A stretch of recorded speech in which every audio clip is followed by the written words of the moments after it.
funcional fuerte, pero la resistencia vascular cayó, el paciente está rojo y con más edema, y hace edema pulmonar, y hace ascitis, y hace una esplenomegalia, y tengo el vaso tamaño familiar, tengo el reflejo hepato yugular, aprieten el vaso y aparece el pulso yugular.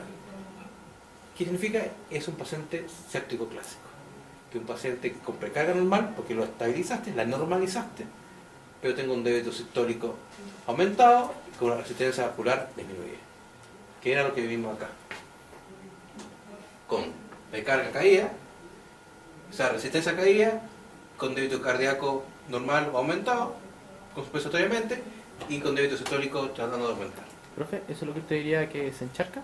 Sí. Encharcado es un término súper latinoamericano, pero es un cuadro congestivo, es un ICC, una insuficiencia cardíaca congestiva, producto de un cuadro séptico. Se llena de agua por todos lados. Sí, y se encharca. La verdad que el término está muy bien, expresa muy bien lo que se ve. Académicamente no está correcto. Es una insuficiencia cardíaca congestiva, pero se encharca. El paciente no puede movilizar el volumen que tiene y comienza a tirar agua para todos lados. Edema pulmonar, ascitis, edema de miembro, hígado está lleno de edema, es un hígado muy negro a la ecografía, hay reflejo hepato yugular, por lo tanto un cuadro bastante complejo. Se dilata el ventrículo por Frank Starling, comienza a crecer un ventrículo bastante importante. La poscarga por excesiva vasodilatación por óxido nítrico, el paciente no responde a catecolamina. El diagnóstico es, primero, identificar cuál es la infección, si hay algún factor que predisponga a la infección y ver una farmacoterapia específica.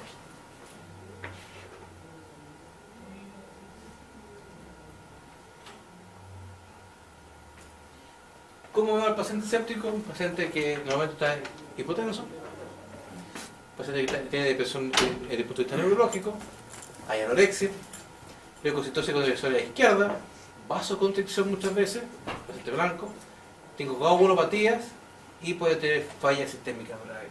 Y ese es el paciente que normalmente vamos a tener en estos casos.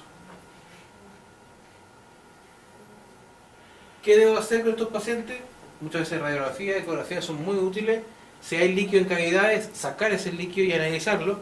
Puede estar el foco, puede ser una pericarditis, puede ser una peritonitis infecciosa, perfectamente.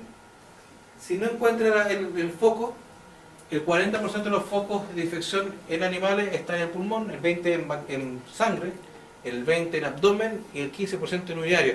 Y ese 15% es un problema. Cuando ustedes no encuentran un foco, normalmente está en el sistema urinario y normalmente en uretra. Porque normalmente ahí se nos esconden las bacterias cuando no encontramos en ninguna parte. En mi experiencia, cuando un paciente se hizo una radiografía pulmonar a ver si había una neumonía, no hay neumonía. Hizo una ecografía abdominal, no hay nada abdominal. Tengo una división a la izquierda y no sé de dónde diablo está el foco. Revisé las patas, si había algún absceso, no hay absceso. Y no hay ninguna parte, normalmente o está en vejiga o está en uretra. Y ahí tengo una linda cistitis o una ureteritis que está produciendo el cuadro séptico. Por lo tanto, cuidado.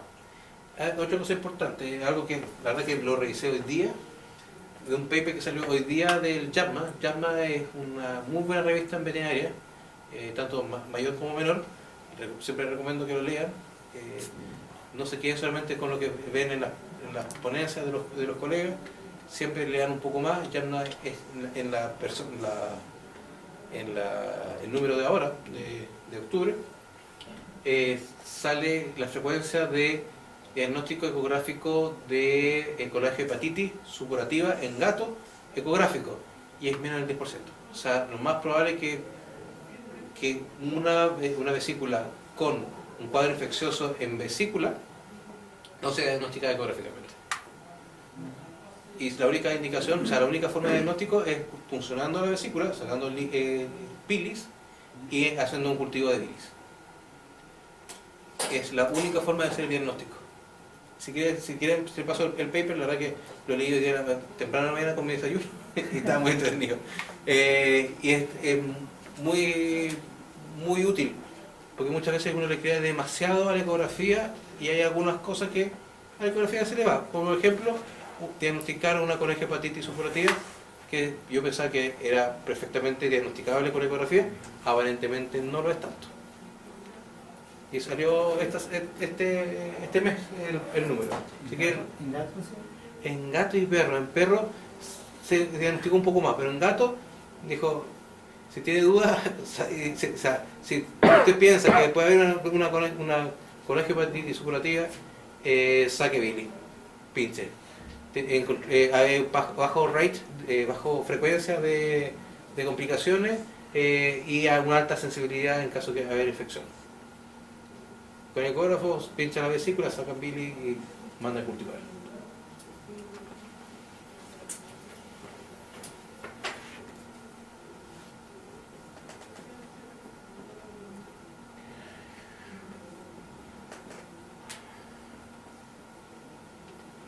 Dentro de las causas de menor extracción de oxígeno, la microtrombo, convulsiones arteriovenosas en la microcirculación, disminución de metabolismo celular y disminución de la afinidad del oxígeno.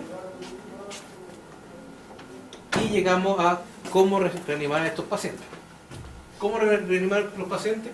Aquí, ¿quién trabaja o ha trabajado en clínica? ¿Sí? Ya. ¿Alguien más ha trabajado en clínica? Aunque hayan pasado por afuera. ¿Sí?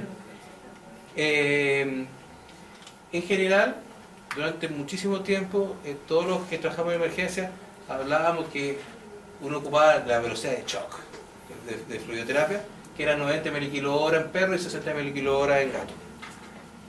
La verdad, esa velocidad nunca son para un paciente, porque un paciente muy grande no alcanzaba a contar la fotita. Era como un chorrito más fuerte, un chorrito más, pero era como un chorrito. Y uno entraba a hacer definiciones, así como un chorrito que chapoteaba o un chorrito que no chapoteaba. Y son ustedes, ¿en serio? ¿En serio? En la unidad uno decía, no, ¿cuánto es? No. Y durante ya algunos tiempos, lo que realmente uno ocupa el paciente de ingreso es esto. Son los bolos de reanimación. Los bolos de reanimación van entre 10 a 30 ml 3 veces cada 10 minutos. ¿Qué significa? En un paciente de 10 kilos, yo tengo que meter 300 ml cada 30 minutos, cada 10 minutos. ¿Qué implica? Es un poquito menos de un suero de 500 cada 10 minutos. Le colocas 10 ml hora, o sea 10 ml, revisa si controlaste la hipoperfusión. Si no controlaste, otros 10 ml, no solucionaste, 10 ml más. Y recién ahí tú pasas a infusión continua. Entonces lo que tú haces son bolos de reanimación. Sube volumen rápidamente. En un paciente de 10 kilos le estás metiendo hasta 900 ml de fluido en 30 minutos, lo cual implica que es prácticamente casi 2 sueros. La verdad que en la práctica uno pasa 2 sueros. Pasan 1000 ml en 30 minutos. ¿Para qué? Para adaptar presión. ¿En qué paciente? En el paciente que está severamente hipotenso, descontrolado, o el paciente normotenso o hipotenso controlado, que el paciente necesita evitar antes que se caiga en la hipotensión, levantarlo con volumen. En 30 minutos levanta la presión del paciente y controla la presión. La gelatina, la verdad que si lo quieren ocupar, lo pueden ocupar de 5 a 10 ml. Actualmente la gelatina está en desuso. Aumenta la presencia de AKI, de insuficiencia renal aguda. Hay aumento de presencia de transaminasa, hace falla hepática. Y además encima es cara. Por lo tanto, es una situación súper ventajosa. Lo que uno está ocupando actualmente es cuando necesita un aporte de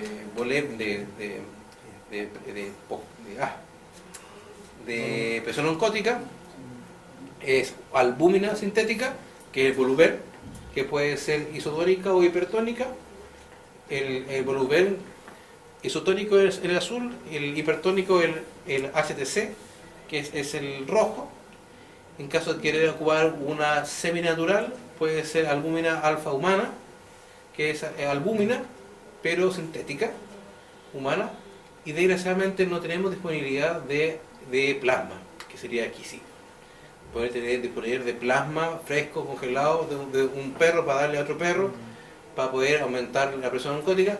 Desgraciadamente no tenemos esa suerte de tener banco de sangre. Si alguien quiere dedicarse a banco de sangre, sería súper bueno, porque falta banco de sangre.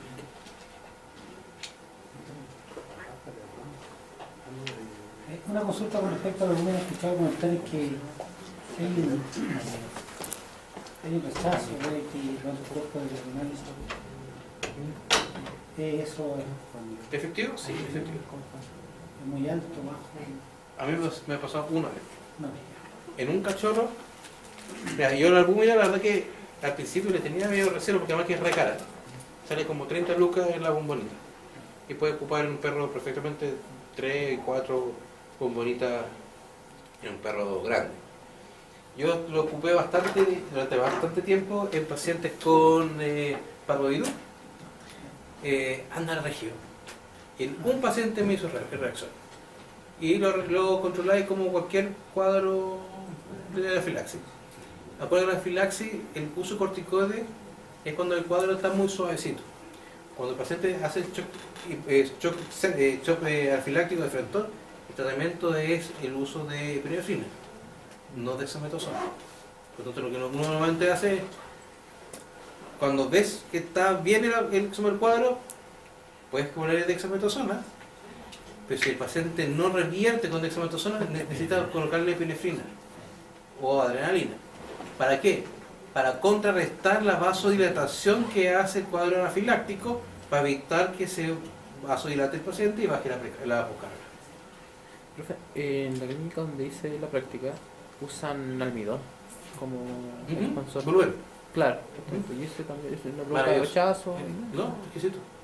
Pero, por ejemplo, si tengo un paciente que tiene se llama, pérdida de proteína, No sé. o sea, por eso, cuando tengo un paciente que está perdiendo proteína de frentón, el tratamiento es aportar proteína. Y la proteína o es plasma o es albúmina. El volumen, que es un GESACHAT 04 17004, que tiene una tasa de sustitución de 170 veces el volumen y tiene un cambio del tamaño de la molécula de 0.4 kilodalton, es un almidón sintético que se saca de la mazorca. De la mazorca es el maíz. Y en esos casos bien particulares, donde necesito aumentar retracción, absorción de volumen desde el intersticio, pero sin pérdida de proteína, el volumen anda perfecto y súper bien. Pero si yo necesito aumentar la presión oncótica porque el paciente está perdiendo proteína, necesito darle proteína. Y suena medio estúpido, pero si el paciente pierde sangre, hay que aportarle sangre. Si falta proteína, dale proteína. Si le falta solamente presión, dale volumen, que es mucho más sano, mucho más inocuo. No es completamente inocuo, pero es más inocuo. Como todas las cosas, todo puede ser un posible veneno, pero puede mejorar bastante. Desde el punto de vista de los medicamentos que puede ocupar, adrenalina, acuérdense que existen dos predominios en la adrenalina. Por debajo de 0.02 gamma kilominuto tengo predominio beta, y por sobre 0.02 gamma kilominuto tengo predominio alfa. ¿Qué significa? Que aumenta el transporte de oxígeno, aumenta la demanda de oxígeno y aumenta el lactato. ¿Para qué lo ocupo? Para vasocontraer principalmente, pero sabiendo que va a hacer una taquicardia refleja. La noradrenalina, que es maravillosa, que es un gran hipertensor, con efectos principalmente efectos alfa, con efectos beta menos significativos, o sea, es un hipotensor fuerte, pero hace poca taquicardia. Se ocupa de 0.01 hasta 3 gamma kilominutos, Acuérdense, todas las drogas vasoactivas,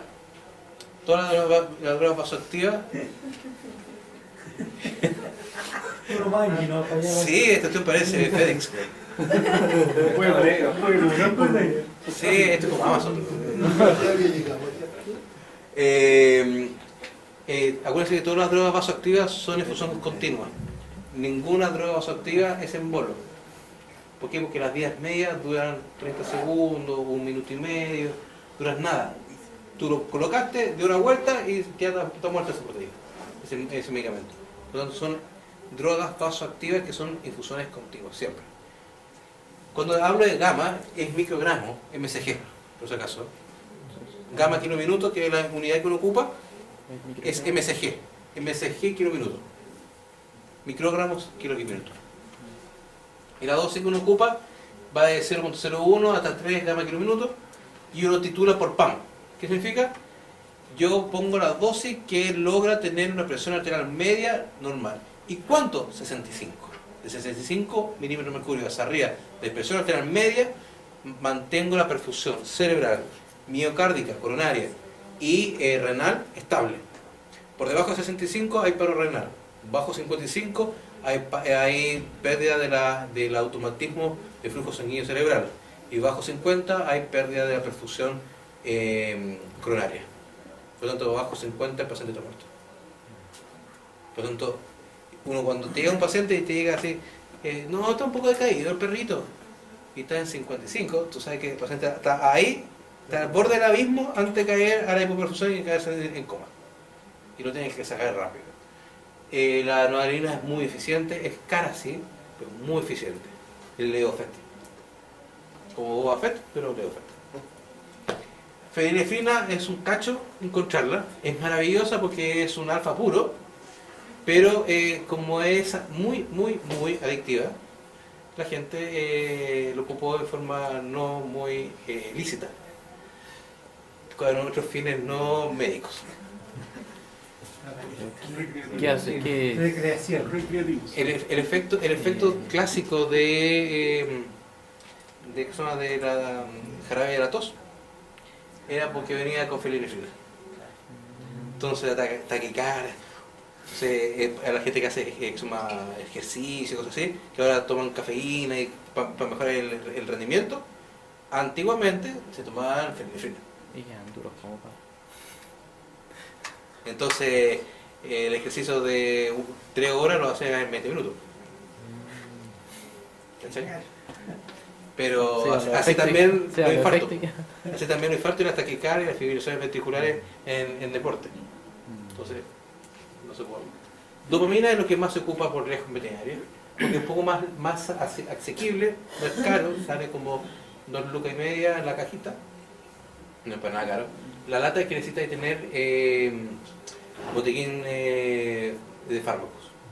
Tiene que ser el trabajo, el papeleo al ISP, el ISP te tiene que revisar para que te autorice el expendio de drogas de la categoría 1, que es la dopamina. La dopamina tiene 3 dosis, y eso es re importante. 3 dosis que son excluyentes entre sí. De 2 a 5 gamma kilo minuto es efecto dopaminérgico. Por lo tanto, aumenta la perfusión renal, esplánica, coronaria y cerebral. Se considera como dosis diurética. Por esa dosis el paciente aumenta la perfusión renal y aumenta la dureza del paciente de forma muy rápida. Estamos hablando en 2-3 minutos. El paciente comienza a orinar. Porque lo que hago es vasodilatar el aferente y cerrar el eferente para que filtre más fuerte. Eso es de 2 a 5. Luego hay una dosis de 4 a 10 que es un desastre porque da taquicardia. Hay que tratar de pasar esa dosis súper rápido. Porque ahí está todo el efecto deleterio de la dopamina.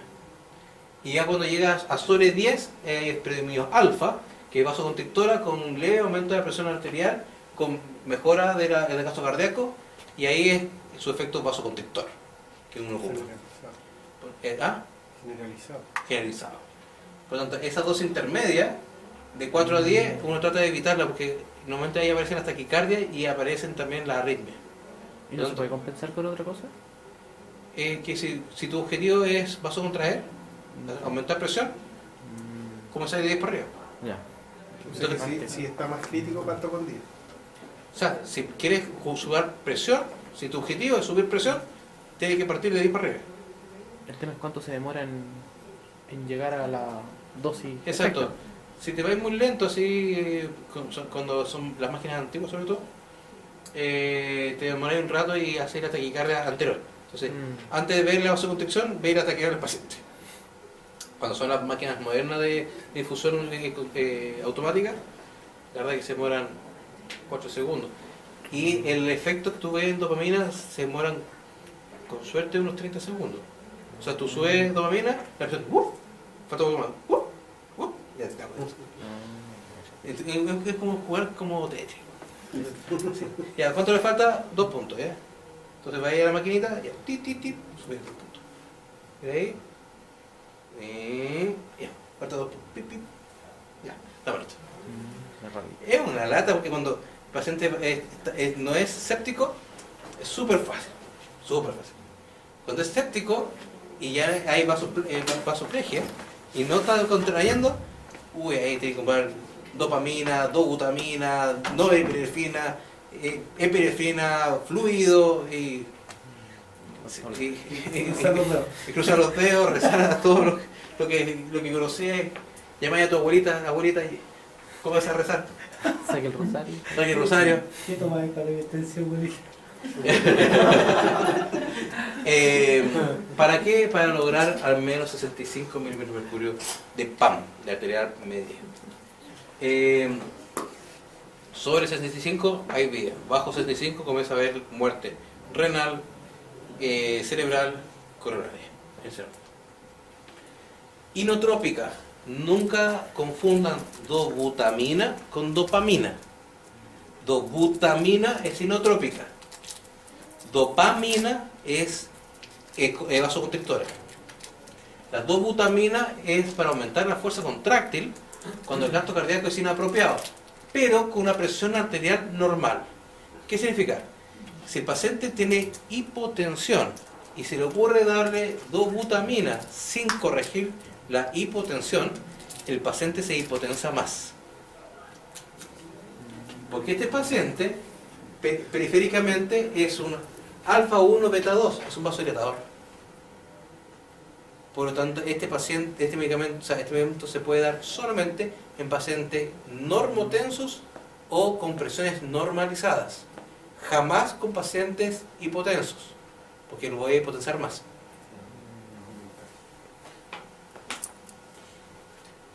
El uso de la dexametasona en un paciente de emergencia, la verdad es que se puede ocupar en dosis únicas, la dexametasona, en dosis de 6 hasta 15 miligramos kilo, en dosis única. ¿Para qué? Exclusivamente para echar a andar la suprarrenal en caso de pensar que es una insuficiencia suprarrenal. La insuficiencia suprarrenal en pacientes choqueados aparece que el paciente mantiene vasoconstricción, y a un punto donde ya no hay la suprarrenal, acuérdense que la suprarrenal genera adrenalina, ya no puede más y hace insuficiencia y se queda dormido.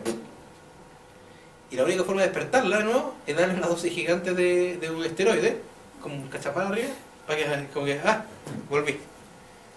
Y uno ocupa una dosis única. Esa es la única indicación de los corticoides en emergencia. Ninguna otra. En pacientes tequiados aumenta mortalidad. En pacientes sépticos aumenta mortalidad.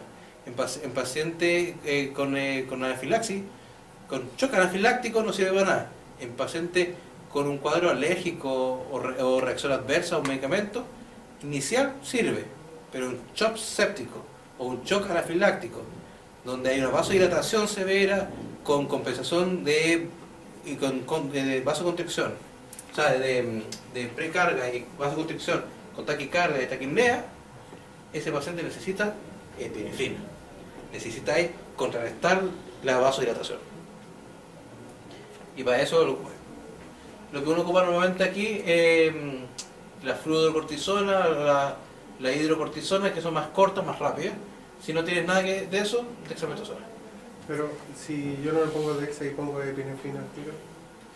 Estupendo.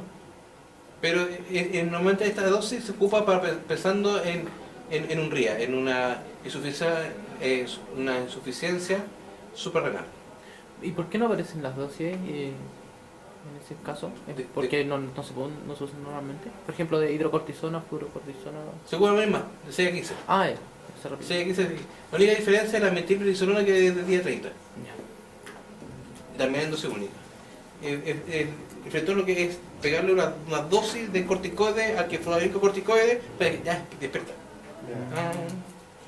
Pero el paciente que tenga o sospeches que la hipotensión, la vasodilatación es por insuficiencia suprarrenal. Si tú no piensas eso, la verdad que no tiene indicación de corticoide. ¿Pero qué sintomatología me va a dar? Paciente sin ningún signo séptico que no responda a fluido y no responda a vasoconstrictores. Paciente vasodilatado y dice, si este gallo no le pegó en la cabeza, por lo tanto, shock neurológico no es. Al paciente no tiene un shock anafiláctico. El paciente no está séptico, No tiene fiebre. pero tiene todo como si fuese un cuadro distributivo. Tiene que ser una insuficiencia suprarrenal. Es decir, el que produce los corticoides, el que produce el efecto vasoconstrictor, es el que está fallando. Entonces tú descartaste estas tres que son atípicas. No es séptico, no es anafiláctico, no es neurogénico. Por lo tanto, tiene que ser el productor de la hormona que se quedó dormida por tratar de compensar. Hasta que colapse. Colapsó y necesito sacarlo de la insuficiencia. Y se saca la insuficiencia con otro corticoide, que son las insuficiencias suprarrenales. Por eso esas dosis son tan altas. Sí, es un cacharro. Sí. La inmunoterapia, la verdad es que en un principio todos pensamos que era el santo grial de esta cuestión. Yo ocupé el J5 de coli, que es un anticuerpo específico contra la Escherichia coli. No sirve para nada. Aumenta mortalidad. La codiogina alfa activada, no sé si alguien se ha hecho un examen de proteína C recombinante o la proteína C, la PCR que dicen los humanos. Los pacientes que están tan severamente inflamados, hay una proteína de fase aguda en el hígado que se llama proteína C activa, que es un cuadro que genera proinflamación, aumenta perfusión, afecta varias cosas. Y los científicos dijeron, vamos a crear una proteína C recombinante activada. Salía como entre 150 y 200 lucas la ampolla. Un cristiano grandote, yo podría haber ocupado unas 10 ampollas diarias, o sea, un excelente negocio. Prometieron que era un buen anticoagulante endógeno, profilinolítico, antiinflamatorio, antiapoptótico, mejora flujo de microcirculación. Bueno, hasta ahí me quería casar ya. Aumenta mortalidad sobre un 14%. El mundo entero se quedó acachado de codiogena alfa activado, pero acachado, o sea, hay cajas todavía en los servicios de salud de codiogena que son varios millones de pesos que ya no la van a ocupar porque aumenta la mortalidad. Los AINE, la verdad es que Flumexin se puede ocupar en dosis de 1 a 2 miligramos por kilo. Se piensa que puede mejorar la hipotensión, aumenta el gasto cardíaco, mejora la hipoxemia, disminuye el edema pulmonar, pero ningún estudio serio ha comprobado que sirve para algo. De hecho, ningún estudio serio ha confirmado lo que todos los veterinarios proclamamos hace muchos años, que disminuye la endotoxemia. Si se fijan, la gente de caballo siempre hablan de que el de la flumeximide, que la naminite, que la cuestión, pero no hay ningún estudio que hable. Es muy buen analgésico, pero no hay ningún estudio que haya confirmado, haya acreditado disminuir la endotoxemia, porque los estudios de endotoxemia son muy difíciles de hacer, pues necesitáis inducir la endotoxemia.